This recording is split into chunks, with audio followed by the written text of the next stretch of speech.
sa ating mga leader ng pamahalaan ang ukol sa West Philippine Sea. Pero kahit na ganyan na nangyayari sa investigasyon, nagtitiwala pa rin tayo na may patutunguhan ito. Ayan. Ito naman ang latest sa sagutan. Ba, ayaw pang tumigil, ha? Pero ang maganda ngayon, ang nagsasagutan na ay ang DFA at ang Chinese Embassy. Yan. May ano na yan, diplomatic na yan, diplomatic. May development na. Akala ko ano sasagutan na ngayon, John Vic Remulla at saka DFA, hindi naman ganon. Sumali na rin si John Vic. Hindi nakatiis. Well, nagkaroon ng korte sikol, ha? Nagkaroon ng korte sikol at base sa sagap nating balita, pinasyalan daw si DILG Secretary ng ambassador ng China. Meron ba ganon? Oo, pinasyalan. Kasi kanina parang gayaya si John Vic na pumunta ng Pag-asa Island, eh. Pinasyalan din siya. Ay, pinuntahan na. Oo, dahil nga naman Tapos binigwasan. Hindi naman. Hindi naman. Kala ko ginuripuhan siya. Talagang, alam mo, magaling din tong ambassador na ito dahil talagang nagre-reach out siya. At saka ano yan, matagal pala sa US, saka sabi nga niya, yung problema daw sa Pilipinas, hindi ba nung nakaraan, binasa mo yung credentials niya, yun daw problema na naranasan ngayon ng China sa Pilipinas. Wala sa kalingking. Wala sa kalingking ang mga pinagdaanan niya problema. ng US. Nakita naman natin yung economic war na idineklara ng US against China. Di ba? Sa atin naman dito, nakikita naman natin na kahit na papaano, hindi pa nangyayari itong naapektuhan ng todo yung ekonomiya. No, when it comes to relasyon ng China at Pilipinas. Ayan. Pero apektado na ang taong bayan. Ito na yung latest. Ayun, Sige. Umayan pa na tayo, ha? Kasi ang mga nagsasalita na rito ay medyo kalmado na. Diplomatic Diplomatic channel. Yan. Ang sabi po ng Department of Foreign Affairs, the DFA, ang nagsasalita dito yung bagong talagang tagapagsalita ng Maritime Affairs, ha? DFA spokesperson on Maritime Affairs, Yusek Rogelio Villanueva Jr. Yan, magaling daw yan, ha? Naglabas pa siya Yan yung video, dating PCG rin ba yan o dating Navy? Galing din ng PCG, Philippine Coast Guard. Yun. Saka matagal daw sa diplomatic, community. Ang sabi ng DFA, ibig sabihin, ito yung stand ho ng Pilipinas ito, ha? Hindi na ito stand ng kung sino-sino. Ang sabi niya, dapat daw, ha? The DFA values candid and vigorous debate with its foreign counterparts on important issues consistent with the Philippines' democratic tradition, while indeed the embassies have a duty to respond. The DFA urges that such response be made in a calm and professional manner. Yan, kalmado. Yun ang tama. Conscious of the mutual respect that must prevail in all diplomatic interactions. Ulitin ko lang ulitin ko. Malalagpasan mo Professional manner. Yan. And calm. Ibig sabihin, yung action mo, ilagay mo doon sa ranggo mo. Kung ano ka man, kung senador ka, iayos mo yung comment mo. Maging professional ka. Ito pa. Okay. As such, we urge the Chinese Embassy, dito direct na ng kinakausap sila, to be constructive in its statements towards healthy dialogue despite major differences with the view to advance the overall bilateral relationship. Ang sabi niya, kung sa Chinese Embassy, baka pwedeng constructive na yung mga statements. Hindi na yung mga palaban. Ang sagot naman ng Chinese Embassy. Yan. Kasi ito ang sabi ng Chinese Embassy, kung meron kayong statement, lagi kami may sagot. Pagka ang statement mo ay pabalang, sasagutin din namin yan. Nang pabalang. Nang hindi pabalang. Professional. Diretsahan. Professional. Medyo mahaba yung kanyang ang reply ng Chinese ang Embassy. nag-reply dito, spokesperson ng Chinese Embassy, si Ji Linpeng. Yan.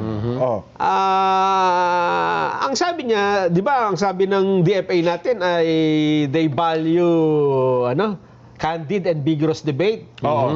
Dito naman, the Chinese Embassy values candid and constructive dialogues with the DFA. So, nilagyan nila na constructive dialogue, Pareho. Ayun, Hindi pala nagkakaiba.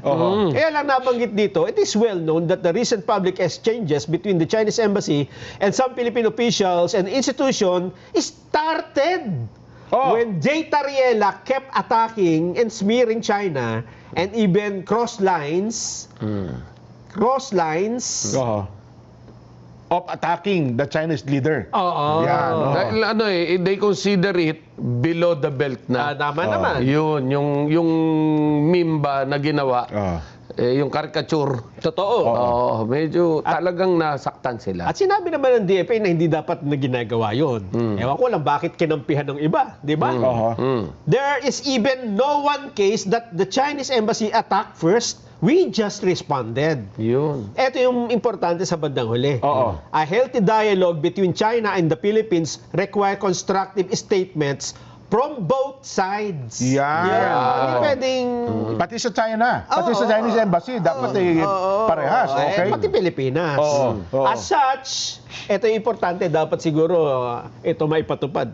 We urge the Philippine side to speak with a unified Yan. and constructive voice. Yun. And hope the DFA to play a constructive role in leading the efforts to manage differences and advance the overall bilateral relationship. Ayun. Ibig sabihin, maging isa lang dapat ang stand. Isa lang. Hindi, isa lang ang magsasalita. Di ba? Bakit tama? Kaya naglagay na tayo ng tagapagsalita ngayon tungkol sa usaping ito. Sino yan? Asek, Nelson? Villanueva. Villanueva. Yes. Yan.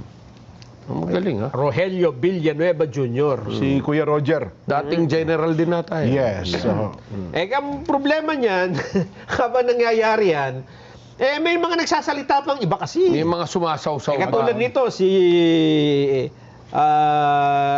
ML.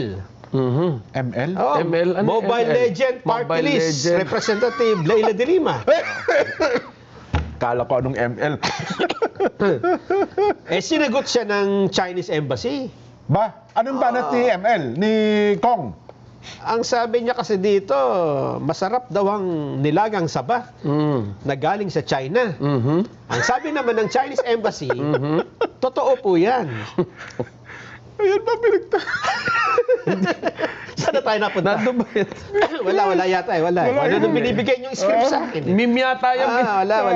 Hindi, ang alam ko, si Senadora Riza, na hinihimok niya ang China na palitan. Ang palitan na lang daw yung Chinese embassy official ngayon. Actually, Hindi naman pwede gawin yun. Hindi lang siya, pati si Rapi Tulpo. Yun nata hinihiling nila ngayon si Kiko, pati yata itong si... Ganon. Ayun, Leila de marami Lima. pala sila. Kasi narinig ko kanina, uligan ko sa pagbabalita habang ako nasa biyahe. Parang yun ata ang hinihiling nila ngayon. Sa lalong madaling panahon daw, paltan ang official ng Chinese embassy sa ngayon. Yun. Hindi na nila dideklarang persona non grata o ano paman, palitan na lang daw ng China. Oo. Yun ang kanilang hiling. Hindi yung papalitan ng China. Ayun na nga. Mukhang... Ang sabi po ng Chinese Embassy... Idaan siguro na sa tamang protocol, di ba? Oo. Ano sabi ng Chinese Embassy? Sabi ng Chinese Embassy, basahin niyo muna kung ano sinabi ni Leila de Lima para maintindihan niyo kung bakit.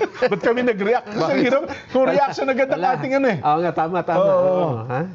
Makikita Pasensya na po, ha? Lalong gugulo. Pero habang... Ayan yun pala, yun pala. Ayan, sinasabi. Yan. Nakita na agad. Ayan, ikaw na magbasa.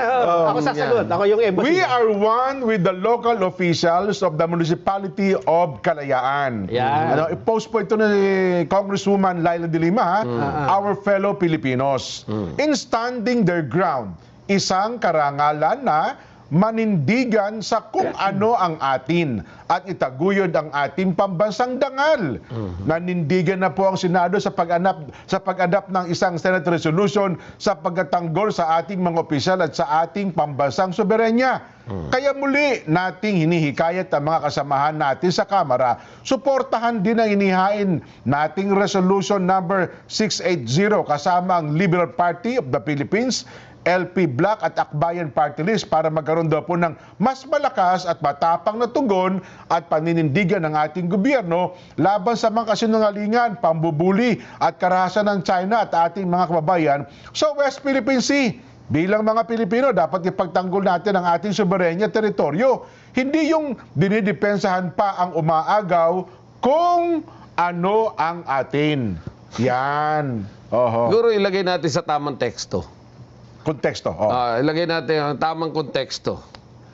Ang tama rito, itigil natin yung pangmumulestya ba? Di ba? Pangmulestya na yung salita ang gagamitin natin. Medyo malalim na. Doon sa leader ng kabilang bayan. Pero tayo naman dito sa Pilipinas, yan ang mga nasa West Philippines na yan. Itigil naman nila, para sa Chinese Embassy to, itigil naman nila yung pagbomba doon sa ating mga mangingisda.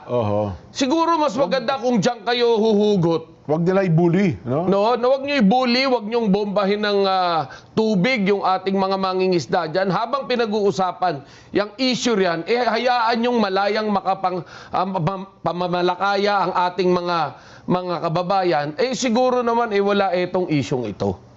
Di ba? Kung doon kayo huhugot, abay, sa tingin ko walang maisasagot na maayos ang China riyan. Tama. Kasi Diba? sa halos lahat, hindi naman pero anong sagot na Nelson? Yan na.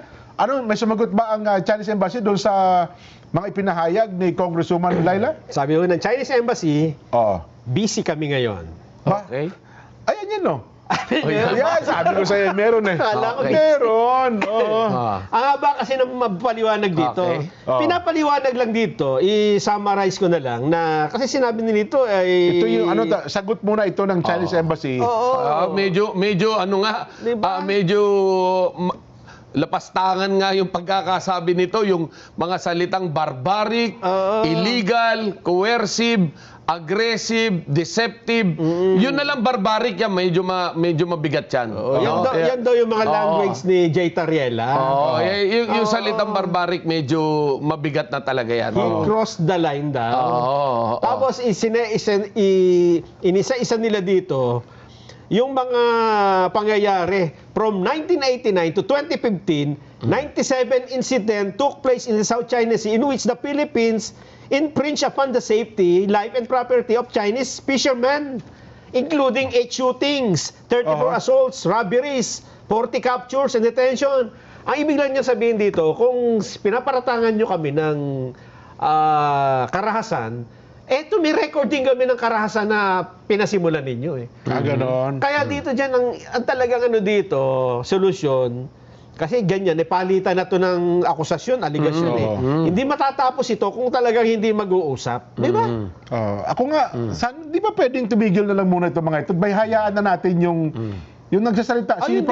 Si Asek Villanueva. Oo. Di ba? Kaya nga, Jen, ang problema, may iba nga kasing motibo Hindi naman ang motibo nito ay Sinufuel nila, no? Sinisilaban Habang ito ay pinag-uusapan, tagumpay. Yung tagumpay. Yung agenda. Yung agenda. Na ilihis ang usapin. Ilihis ang usapin. Di ba? Alis na sa flood control. Tingnan mo ngayon ng mga balita sa bawat pahayagan, sa bawat news channel. Siguro 90% West China. Pati sa social media, no? Social media. Kakapiranggot na lang yung flood control. Nga. Niwala na nga ngayon Gumagawa. Meron pa rin.